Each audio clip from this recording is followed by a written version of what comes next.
मानव समाचार, मानवता के हक में। आदाब नाजरीन, मैं हूं इमरान शेख और आप देख रहे हैं मानव समाचार, मानवता के हक में। घर को आग लगी घर के चिराग से, मालेगांव को लूटा मालेगांव के ठेकेदारों ने। मालेगांव की रोड है अभी तक अधूरी, खिचड़ी का ठेका हो, वाटर ग्रीस कचरे कंपनी का ठेका, रोड गटर का ठेका, गार्डन का ठेका, ओपन स्पेस का ठेका। ओपन स्पेस पर स्कूल के नाम पर गैर कानूनी कब्जा, civil hospital, Ali Akbar hospital, Haroon Ansari hospital के मामलात को अवाम के सामने लाएगा मानव समाचार। इन्हीं मामलात को उजागर करने के लिए कौन सा ठेका किसका और ठेकेदार क्या कर रहा है, इसकी ग्राउंड रिपोर्टिंग करेगा मानव समाचार। आम इंसान के तासुरात, लीडरान के तासुरात को अवाम के सामने पेश करेगा मानव समाचार। देखिए इस एपिसोड की पहली कड़ी। मैं हूँ इमरान शेख, मानव समाचार, मानवता के हक में। मैं शेख इब्राहिम शेख असलम, पप्पू बीजेपी के नाम से मालेगांव शहर में पहचाना जाता हूँ।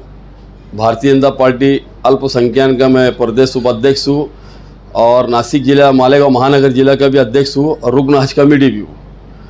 आज मानव समाचार के स्टूडियो में बैठा हूँ मैं, और मानव समाचार के माध्यम से आज मैं मालेगांव शहर के अंदर कुछ खिचड़ी माफियाओं का पोल खोल करने वाला हूँ।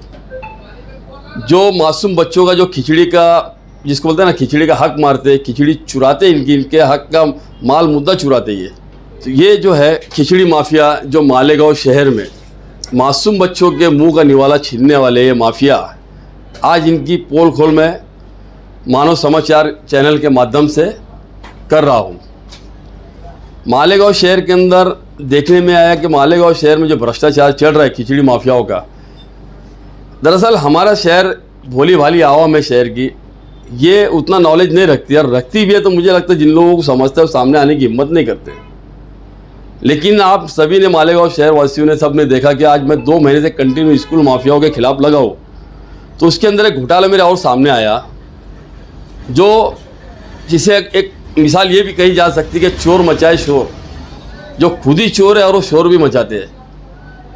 तो मैं मालेगांव शहर के आवाम को और नौजवानों को, और जो सोशल वर्क करने वाले बच्चे हैं या सोशल फील्ड में काम करते हैं, ऐसे तंजीम अदारे जो भी है, वो कोई भी पक्ष के हो, उनसे मुझे कोई लेना देना नहीं है। लेकिन अगर आप वाकई सोशल फील्ड में काम करते हो तो आप लोगों को ये चीज़ मालूम होनी चाहिए, या पता नहीं मुझे आपको मालूम है या नहीं है।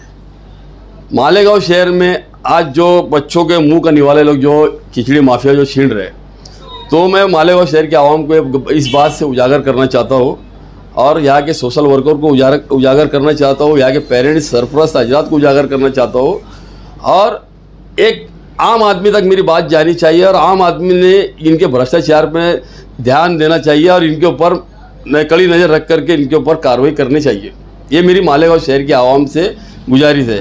पहले तो आप स्कूलों में जाओ, जो हेड मास्टर है, पहली से लेके 5वीं तक जो बच्चे हैं उनकी आप वो स्कूल में जाके क्वांटिटी मंगो, भई पहली से 5वीं तक बच्चे कितने हैं। दूसरी बात, उसके अंदर ये जाओ कि भाई 6ठी से लेके 8वीं तक बच्चे कितने हैं। ये हेड मास्टर के पास आप हर स्कूलों में जाओ जहाँ खिचड़ी आती है, और पहली से 8वीं तक का खिचड़ी का तो हमारी केंद्र सरकार ने, दिल्ली सरकार ने डायरेक्ट इसको दी, हर राज्य के हिसाब से वाटअप करने का काम करी। ये इसकी स्कीम और योजना जो है ये दिल्ली सरकार की है, केंद्र की है।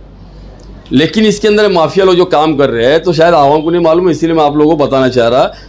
आप हेड मास्टर के पास जाओ, हर वार्ड में, हर पूरे गाँव में जितनी स्कूल है, सभी अपने सोशल वर्कर जो जिसके वार्ड में स्कूलें आती है वहाँ जाओ, आप मालूमात लो, और हेड मास्टर से पूछो कि अभी पहली से लेके 5वीं तक के बच्चों को कितने, आपकी स्कूल में कितने बच्चे हैं। दूसरी बात, 6ठी से लेके 8वीं तक आपकी स्कूल में कितने बच्चे हैं, ये आप उनसे कैलकुलेशन ले लो। कैलकुलेशन लेने के बाद में उसके आप टैली करो, इनको खिचड़ी कितनी आती है, उनसे रोज़ का डेली अपडेट मंगो, कितना आप लोगों के पास बच्चे हैं, कितनी खिचड़ी आती है। तो पहली से लेके 5वीं तक जो बच्चे हैं, अगर उनको पहले 100 ग्राम दिया जाता था, यानी जो बोलेंगे ना क्या, कच्चा चावल, एक दिन का यानी एक टाइम का कच्चा चावल 100 ग्राम पहले दिया जाता था। लेकिन कुछ ठेकेदारी के मामले सब सामने आए, तो उसके बाद वो ठेका जो है, मुझे लगता है चावल बंद होकर ठेके पे चले गया। तो ठेके की पद्धति ये है, इसके अंदर अगर मान लो पहली से 5वीं तक की जो बच्चा है उसको 450 ग्राम पका हुआ खाना मिलेगा। दूसरा 6ठी से जो 8वीं तक का जो बच्चा है उसको मिलेगा 700 ग्राम खाना, यानी खिचड़ी मिलेंगी। लेकिन यहाँ हो क्या रहा मालूम है क्या, मैं कुछ स्कूलों में विज़िट किया, जो स्कूल में अगर 100 डिब्बे आने टिफिन आने हो ना, तो लेकिन वहाँ पे देखने में आया कि 12 टिफिन मैंने देखा वहाँ पे, जबकि वो स्कूल के अंदर 1800 बच्चे। तो ये गरीब बच्चों का जो मुंह का निवाला है, जो छीन रहे माफिया लोग, खिचड़ी माफिया जो छीन रहे हैं, तो इनके ऊपर आपको कड़ी नज़र रखनी चाहिए। और मैं अकेला नहीं रख सकता हूँ, ये आपका अपने खुद की भी जवाबदारी है, पेरेंट्स की भी जवाबदारी है, सोशल वर्करों की भी जवाबदारी है। ये आप मेहरबानी करके मेरी आपसे गुजारिश है, अगर इनको ख़त्म करना है, माफिया को ख़त्म करना है, क्योंकि अगर आप नज़र मारेंगे आसपास में हमारे गरीब बस्ती के जो बच्चे हैं वो भी स्कूलों में पढ़ते हैं, वो बच्चों की कंडीशन है कि बच्चों के घर में खाने को नहीं है, तो वो बेचारे बच्चे कुछ खाना खाते, कुछ बचता तो घर पे ले आया करके अपने छोटे भाई बहनों को भी खिलाते। ये आज मैंने परिस्थिति मालेगांव शहर के अंदर देखा। लेकिन ये बेशर्म बेहिस हलकट जो लोग हैं, खिचड़ी ठेकेदार, इनको शर्म नाम की चीज़ नहीं है। और इसके अंदर कहने के मुझे लगता है इसका जवाबदार हेड मास्टर भी हर स्कूल होगा। मैनेजमेंट को मैं मानता हूँ नहीं, मैनेजमेंट क्या है, खाली बड़ा जीरो बड़ा सन्नाटा मैनेजमेंट। तो ये जो है ना, मैनेजमेंट को मैं मानता हूँ नहीं, इसका जिम्मेदार रहेगा प्रिंसिपल जो हेड मास्टर है, जवाबदारी उसकी है, उसने सब चीज़ों पे ध्यान देना चाहिए। इनसे आप जाएंगे, जो सोशल वर्कर है वो भारतीय जनता पार्टी को या अदर कोई भी पार्टी को, इनके पास जाओ भैया, आपका जो मेनू रहता है, मेनू बोले तो यानी उसका चार्ट रहता है, भाई हफ्ते भर में इनको खाना क्या क्या मिलने वाला है, ये मेनू बोर्ड लगा वहाँ पे, वो बोर्ड नहीं है इनके पास। और दूसरी और दर्दनाक मुझे ऐसा एक अफसोसनाक बात लगती है, जुमा के दिन मैंने कई स्कूलों में जाके विज़िट किया तो वहाँ पे डोनेट खिलाते, इन्हें जुमा का जो खाना आता, खिचड़ी आती है, वो पूरा पूरा मार देते लोग, उसका कच्चा चावल पूरा पूरा मार के अपने जेब भर रहे काम करते लोग। तो ये जो चीज़ें हैं, ये अगर हमने गाँव के हित में अगर हमने अच्छे सोच के विचार के बाद काम किया, तो मुझे लगता है कहीं न कहीं एक भ्रष्टाचार के ऊपर बहुत बड़ा एक कदगन लगेगा। और ये सब की अपनी जवाबदारी में अकेला कुछ नहीं कर सकता इसको।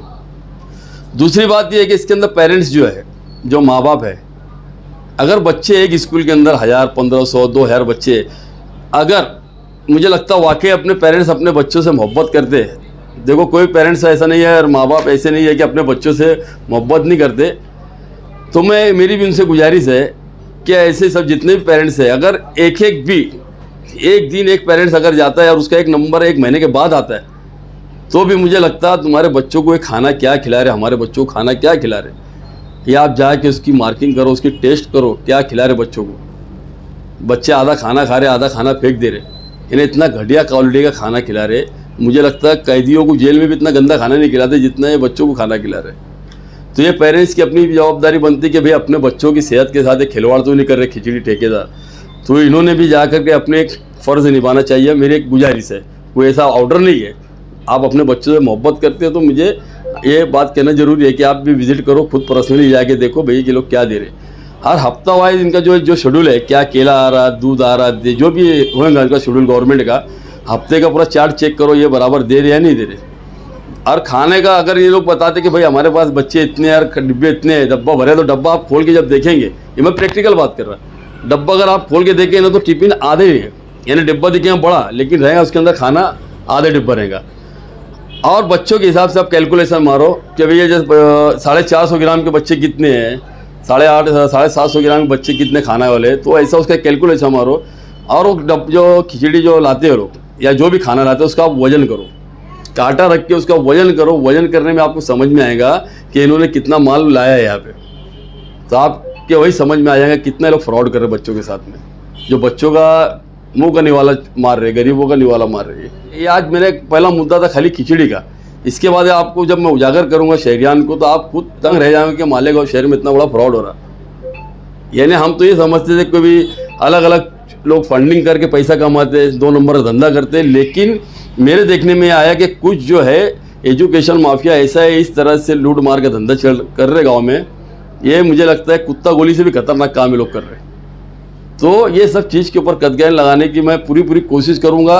और आप लोगों का, आवाम का सपोर्ट होना मुझे बहुत ज़रूरी है, क्योंकि ये भारतीय जनता पार्टी के पदाधिकारी और कार्यकर्ता का दावा है। इनको मैं इनकी बोलते ना वो ईट सीट नहीं, इनकी कुंडली ख़त्म कर दूंगा। अगर इन्होंने भ्रष्टाचार अगर किए हैं तो इनको जरूर जेल की हवा में खिलाऊंगा।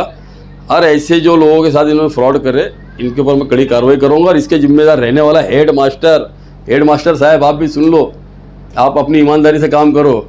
और कोई भी हेडमास्टर सम्मान ताल्लुकात मुझे कोई लेने देना नहीं है ना। अगर आप इस गड़बड़ करेंगे आपके ऊपर ज़रूर कार्रवाई करूँगा। इसी तरह से खिचड़ी ठेकेदार चोर मचाए शोर, खुद ही आंदोलन करते, खुद ही चीटिंग करते हैं। तो ऐसे ठेकेदार माफिया, ये मैं मजाक में जब मैं हंस के बोलता ना, समझ लेना कुछ तो बॉल करने वाले में पड़ा।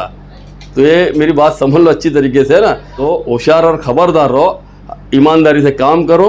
कल कुछ होता है, किसी को अटैक आता है टेंशन में, कोई एडमिट होता है, कोई जेल में जाता है, या और कोई मामले होते हैं, उसके जवाबदार आप खुद रहने वाले हैं। और आवाम से फिर मैं अपील कर रहा हूँ, पेरेंट्स से, माँ बाप हजरात से, कि अपने बच्चों के मुस्तकबिल पे आप ध्यान दो। उनके साथ खिलवाड़ हो रहा है कि स्कूलों में या सेहत के साथ खिलवाड़ हो रही है, आपकी अपनी जवाबदारी है।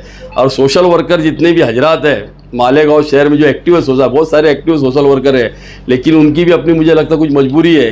कहीं ना कहीं फ्रॉड करने वाले उनके अपने पक्ष के लोग भी हैं, तो बेचारे डर के हमारे मुझे लगता नहीं जा पाते। तो लेकिन एक बात सुन लो भैया, ये फ्रॉड करने वाले जो है ना, ये माफिया किसी के नहीं है, कोई पक्ष के नहीं है। इनका मकसद है खाली पैसा कमाना, इनको कोई लेना देना नहीं किसी से। अगर आप अच्छा है वाकई काम करना चाहते, सोशल फील्ड में काम करना चाहते, तो मुझे लगता है बेसिक मुद्दा मालेगांव शहर का यानी बहुत बड़ा और बहुत अच्छा मुद्दा है। मेरी गुजारिश है सभी पार्टियों के या जो भी सोशल वर्कर है, ये अपने व्यक्तिगत अपने एक जाति मुफाद नहीं देखते हुए इसके ऊपर एक गौर कोर्स करना होना और इसके ऊपर कार्रवाई करना है।